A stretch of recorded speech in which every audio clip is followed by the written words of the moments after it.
मुनियों ने परम रमणीक क्षेत्र में मन को प्रसन्न करने वाली सभा की। उसी समय अति तेजस्वी व्यास जी के शिष्य सूजी शिष्य सहित हरि का नाम स्मरण करता है। समस्त शास्त्रों को जानने वाले श्री सूजी का था देख महातेज मन खड़े हो गए। सब धर्मों को जानने वाले श्री सूता परम वैष्णव शौनक आदि ऋषि पर बैठ गए। बैठे हो मुनियों हाथ जोड़ का, हे सर्व सूजी, इस कलिकाल में मनुष्य भक्ति किस उपाय सो, हे भगवान कहिए, क्योंकि इस कलिकाल में सब प्राणी पाप करने में तत्व हो जाएंगे, उनका विवेक विन हो जाएगा, उनका कल्याण किस प्रकार होगा। और इस कलयुग में मनुष्य प्राणों को धारण किए थोड़ी आयु वाले निर्धन अनेक पीड़ा से युक्त होंगे। पराया पुण्य अति परिश्रम होता है। इस कलयुग में कोई मनुष्य पुण्य करेगा और पुण्य के नष्ट हो जाने सब पापों में प्रवृत्त हो जाएंगे। तब तुच्छ ज्ञान वाले मनुष्य अपने वंश सहित नष्ट हो जाएंगे। हे सूजी, किस तरह अल्प परिश्रम थोड़े धन और कुछ ही समय पुण्य प्राप्त हो, ऐसा उपाय हम लोग वर्णन कीजिए जिसके उपदेश से मनुष्य पुण्य प्राप्त करता उसका भागी होता है। पुण्य का उपदेश करने वाला देवान, कपट रहित, विरोधी, यह चार तरह के मनुष्य नारायण के समान है। संसार में ज्ञानी होकर जो दूसरों को ज्ञान नहीं देता उस पर ज्ञान रूपी परमेश्वर प्रसन्न नहीं होते हैं।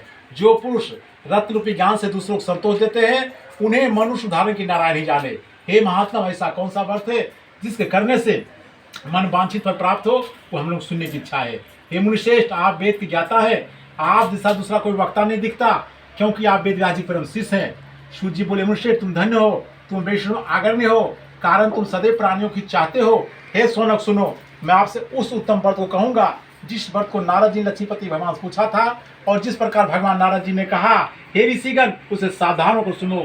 इति प्रथमोध्याय समाप्त। प्रेम से बोलिए श्री सत्यनारायण स्वामी की जय।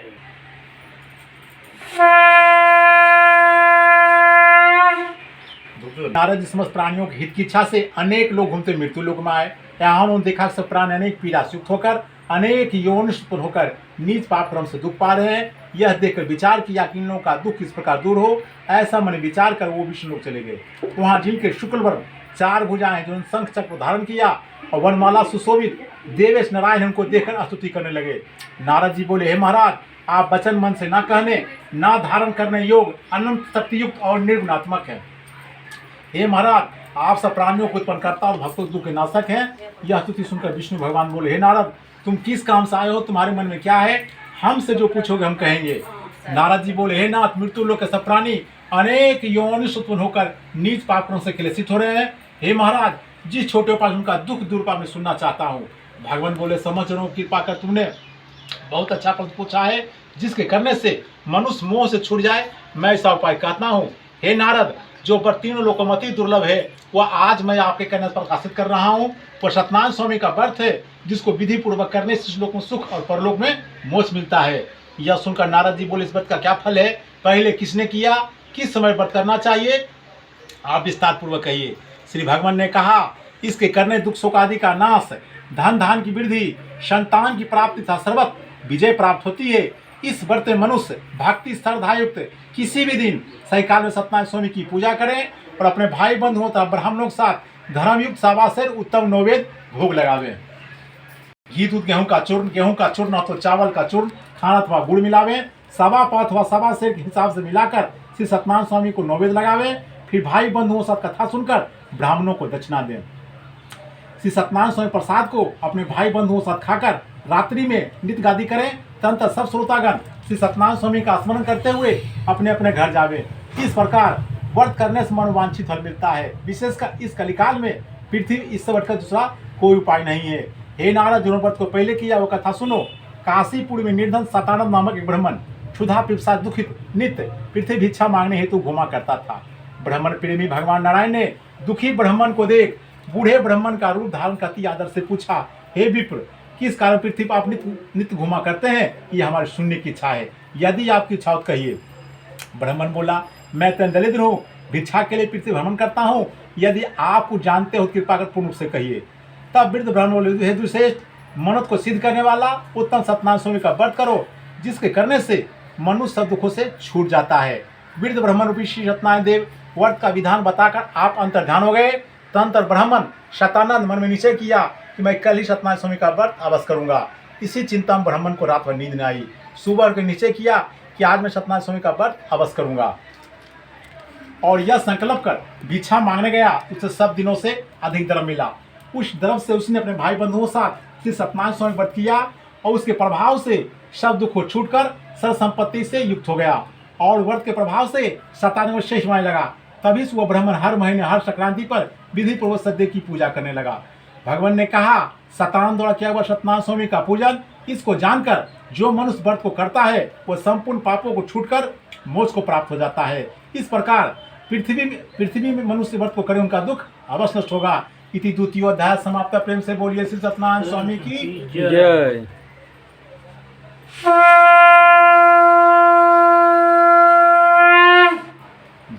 बोले, हे सोनक, विष्णु भगवान जिस तरह कहा वो मैंने आपसे कहा, दूसरी बात हमसे पूछो। सोनक जी बोले, हे सूत जी, उस ब्राह्मण के बाद व्रत को किसने किया वो हमारे सुनने की इच्छा है।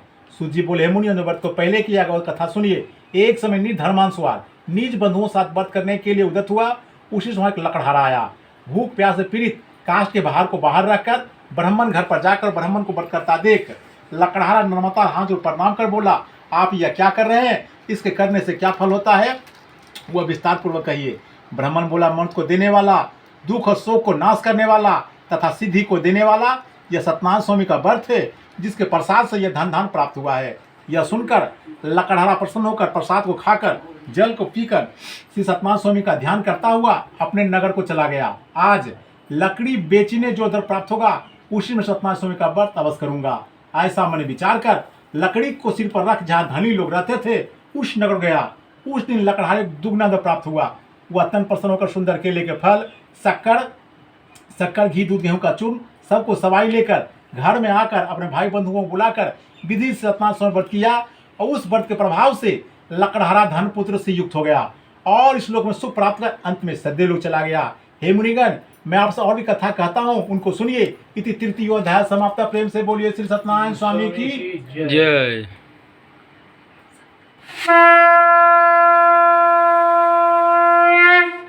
धूप। सूजी ने कहा, राजाओं में श्रेष्ठ उल्कामुख नामक एक जितेंद्रिय राजा था। वह सदैव देव मंदिर जाया करता था। वह ब्राह्मणों को नित धन देकर संतुष्ट किया करता था। उसकी कमल के सिद्ध स्त्री थी। वह अपनी स्त्री के साथ भाद्रशिला नदी के तट पर सदैव को व्रत को करता था। उसी समय एक बनिया आया। वाणिज्य के लिए बहुत धन से परिपूर्ण नाव को नदी के तीर पर लगाकर आप तक उतर गया। वह राजा को व्रत करता देख निर्मता से पूछने लगा। साधु बोला, हे राजन, आप यह क्या कर रहे हैं? वो हमसे भक्ति पूर्वक कहिए, यह हमारे सुनने की इच्छा है। राजा बोला, हे साधु, यह अति तेजी विष्णु भगवान का पूजन है जो अपने भाई बंधुओं साथ पुत्र प्राप्ति की इच्छा किया जाता है। तब बनिया नमस्कार कर बोला, हे राजन, इस व्रत की विधि मुझसे कहिए, यह मैं भी करूंगा, कारण मेरे भी कोई संतान नहीं है और इस वर्ष अवश्य होगी। वह व्रत की विधि जानकर अपने घर आकर अपनी स्त्री से संतान व्रत को कहा और संकल्प लिया कि जब भी मेरे घर संतान होगी तो मैं अवश्य सत्यनारायण स्वामी का व्रत करूंगा। थोड़े समय में उसकी स्त्री लीलावती आनंदचित गर्भवती हो गई। उसने 10वें माह में अति निर्मल कन्या को उत्पन्न किया। जैसे शुक्ल पक्ष में चंद्रमा की ज्योति बढ़ती है उसी तरह प्रतिदिन कन्या वृद्धि को प्राप्त हुई। अपनी स्त्री के साथ साधु बनने ने कन्या का जातकन कलाती नाम रखा। एक दिन लीलावती अपने स्वामी से मधुर वचन बोली, क्या आप पहले का संकल्प क्यों नहीं करते? साधु बोला, हे प्रिय, इसके विवाह संवर्त को मैं अवश्य करूंगा। इस प्रकार स्थिति समझाकर वो बाहर चला गया। इधर कलाती पिता का नित्य बनने लगी। एक दिन धर्मक साधु बनिया ने सखियों के साथ खेलती हुई लड़की को विवाह के योग देखकर दूत बुला कहा, विवाह के निमित्त कन्या के लिए योगवर खोज के ले आओ। साधु की आज्ञा पाकर दूत लोग कांचन नगर गए। उस नगर से एक वाणिज्य पुत्र साधु के पास आए। उसने सुंदर गुणयुक्त लड़के को देख जाति भाइयों के साथ प्रसन्नचित्त होकर विधान पूर्वक अपनी कन्या का उस वाणिज्य से विवाह कर दिया। अभावश विवाह संवर्त को भूल गया। तब सत्यनारायण देव क्रोधित हो गए। कुछ दिन बाद नीच क्रम में अति चतुर साहूकार व्यापार की इच्छा से अपने दामाद को लेकर समुद्र के निकट रत्नासार नगर व्यापार करने लगा। इसी समय सत्यनारायण स्वामी साधु को प्रतिज्ञा व श्राप दिया कि तेरे पर बड़ा भारी दुख पड़ेगा। उसी दिन चोरों ने राजा के धन को चुरा कर अपने पीछे आते देख साधु के साथ चले। दौड़ते हुए राजा के दूतों को आता देख डर कर धन को ही रख आप छिप गए। राजा के दूतों ने साधु के निकट आकर राजा के धन को देखा तो साधु को बांधकर आनंदित होकर राजा के निकट ले जाकर बोले, हे राजन, 2 चोर लाए इनको देखकर आज्ञा दीजिए। राजा साधु को देखकर अविचार आज्ञा दे दिया। फिर दूतों ने बांधकर खूब बंदी खाने में बंद कर दिया। इति चतुर्थोध्याय समाप्त। प्रेम से बोलिए श्री सत्यनारायण स्वामी की जय।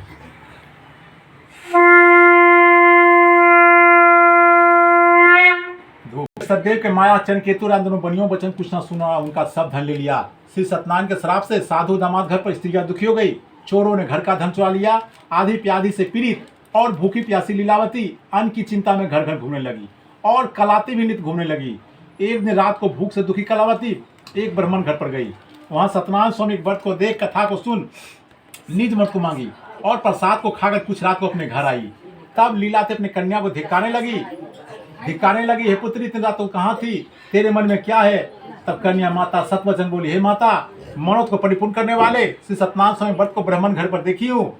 लीलावती कन्या कलावती के वचन को सुनकर श्री सत्यनारायण स्वामी व्रत करने के लिए उद्यत हुई।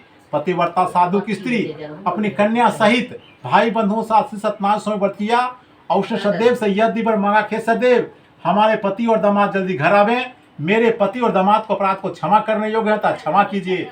इससे सत्यनारायण स्वामी संतुष्ट हो गए और चंद्रकेतु राजा को स्वप्न दिखाया, हे राजन, कल सवेरे सज्जन बनियों को छोड़ देना, उनका जो तुम धन लिया दे देना, नहीं तो हम तुम्हारा धन पुत्र सहित तेरा राज नष्ट कर देंगे। यह बात राजा से कह सत्यनारायण प्रभु अंतर ध्यान हो गए। तब प्रातः काल के समय राजा निज जनों के साथ सभा उपस्थित होकर मंत्री जनों सब सुना, कहा, बांधे बनियों को सिर्फ छोड़ दो, ऐसा आदेश दिया। दूत लोग बनियों बंदी खाने छुड़ाकर राजा के निकट लाए और विनय वचन बोले कि हे महाराज, हम इन दोनों बनियों बंधन छुड़ा कर लाए हैं, अब आपकी क्या आज्ञा है?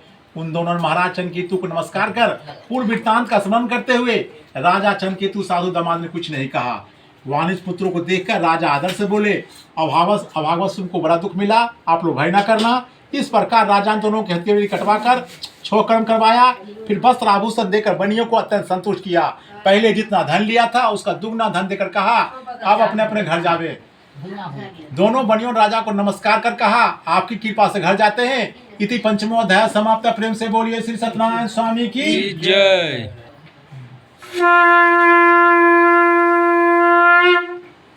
साधु भगवान को मंगलाचार पूर्व पूजा कर ब्राह्मणों धन देकर निर्णय चला।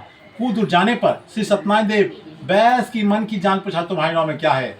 महाजन बनिया हंसकर बोले, है दंडित, ऐसा क्यों पूछते हो? क्या तुम्हें धन लेने की इच्छा है? मेरी नाव तो लता पतरा दी है। तब दंडित ऐसे वचन सुनकर बोले, तेरा वचन सत्य हो। ऐसा कहकर आप समुद्र पास बैठ गए।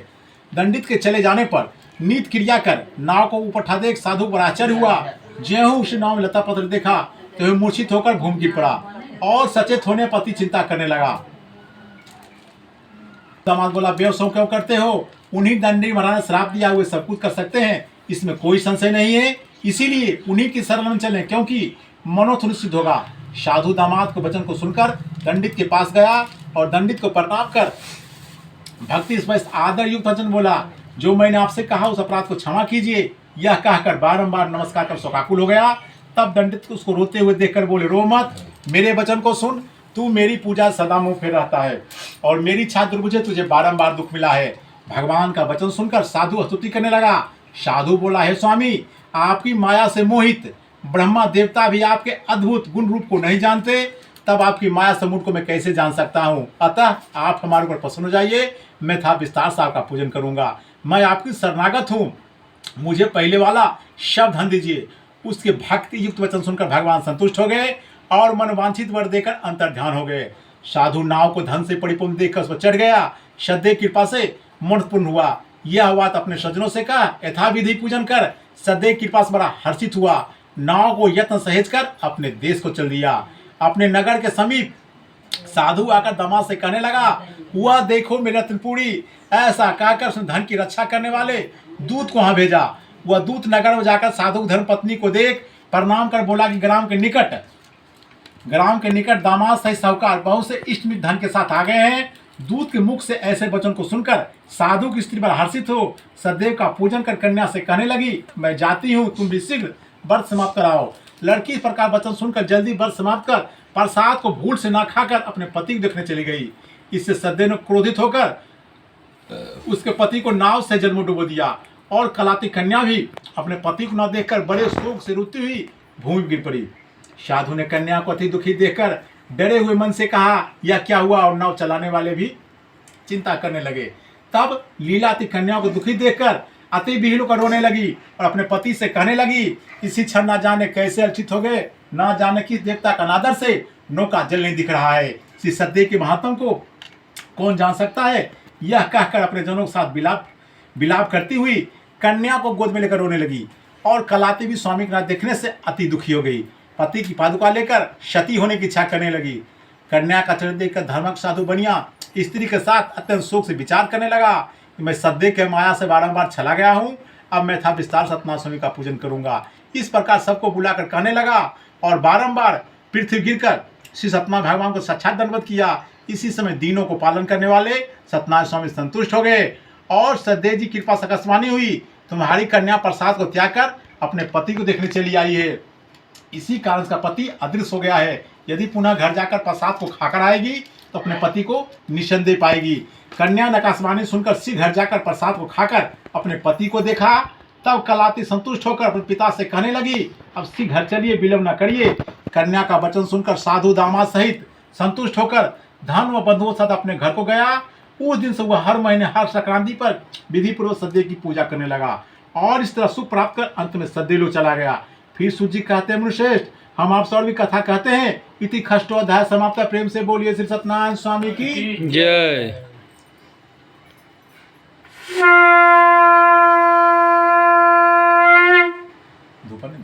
प्रजा पालन तत्पर एक तूधक नामक राजा था जिसने सतदेव के प्रसाद त्यागने से अति दुख पाया।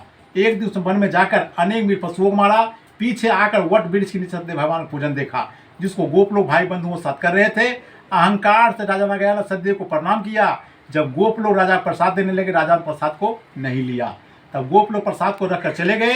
राजा ने प्रसाद का अनादर किया। इस तरह प्रसाद का अनादर करने से उसने अति दुख पाया। उस राजा के 100 पुत्र थे, मर गए और धन धान भी नष्ट हो गए। तब राजा ने मन में विचार किया कि सतदेव ने मेरा धन पुत्र नष्ट किया है, इसलिए मैं वहीं जाऊंगा। सतदेव का पूजन हो रहा था। यह विचार कर वहां आईरों के साथ भक्ति श्रद्धाक्त होकर विधि सुन सतदेव का पूजन किया। तब सतदेव के प्रसाद से धन पुत्र से युक्त हुआ और उस लोग में सुख प्राप्त कर अंत में सतदेव लोग चला गया। जो प्राणी अति दुर्लभ सतदेव को व्रत को करता है और भक्ति होकर पवित्र फल देने की कथा सुनता है, उसको सतदेव के प्रसाद से धन धान प्राप्त होते हैं। दलित धन पावे कई दिन छूट जावे, इसमें कोई संशय नहीं है। इस पुनित व्रत करने से प्राणी सदा सुख पाकर अंत में सतदेव लोग जाता है। सूजी कहते हैं, विप्रो मैंने सत्यनारायण स्वामी व्रत को आप लोगों से कहा जिसके करने से मनुष्य सब दुखों से छूट जाता है। विशेषकर सतदेव की पूजा इस कलिकाल में फल देने वाली है। उन्हीं को कोई काल, कोई सत, कोई परमेश्वर, कोई सत्यनारायण, कोई सतदेव कहेंगे। सतरूपी विष्णु सनातन कलयुग में अनेक रूप धारण कर सबको वांछित फल देने वाले होंगे। हे मुनिश्रेष्ठ, जो प्राणी इसको पढ़ता या सुनता है उसके संपूर्ण पाप सतदेव के प्रसाद से नष्ट हो जाते हैं, इसमें कुछ भी संशय नहीं है। इति 7वां अध्याय समाप्त। प्रेम से बोलिए श्री सत्यनारायण स्वामी की जय। कुछ कहा